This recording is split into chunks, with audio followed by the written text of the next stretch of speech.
Ijtimoiy tarmoqlarda Abdulloh taxallusi bilan tanilgan Toshkent viloyatida yashovchi 26 yoshli shaxs 2024-yilning oktyabr-noyabr oylarida Koreya Respublikasida bo'lib turgan vaqtida o'zining ijtimoiy tarmoqlardagi ommaviy sahifalar orqali millatlararo nizo keltirib chiqarishi mumkin bo'lgan milliy qadr-qimmatni tahqirlovchi hamda diniy e'tiqodga ko'ra fuqarolarni kamsituvchi so'zlar bilan O'zbekiston Respublikasi fuqarolariga nisbatan qator haqoratli chiqishlar qilib borgan.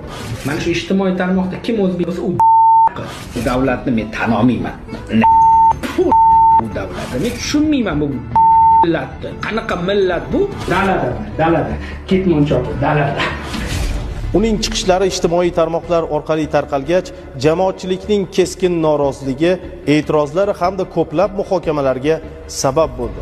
Bu gaplar uchun javob berasan hali. O'zbekiston seni yuvib katta qildi. Nima deyapsan sen chiqib olib? Senlar deyapsan, sen o'zbeklar deyapsan. Butun millatimiz. Sen vatanning nonini tuzini yeding va tupuryapsan ana shu tuzliqqa. Sani qilgan ishingga o'zi sen bilan gaplashishga o'zi aslida noloyiqsan. Qonun oldida javob beradi, keyin kechiramiz. Bundagiga bu yigitni men gaplariga ishonmayman.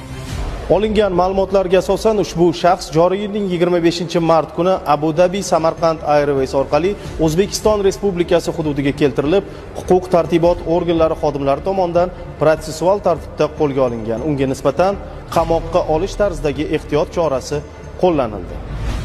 Men Yugay Valeriy ijtimoiy tarmoqda xalqimizni haqorat qilganman.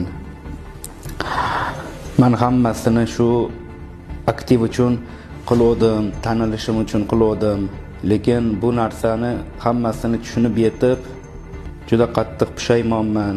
Hammadan chin qalbimdan men kechirim so'rayman.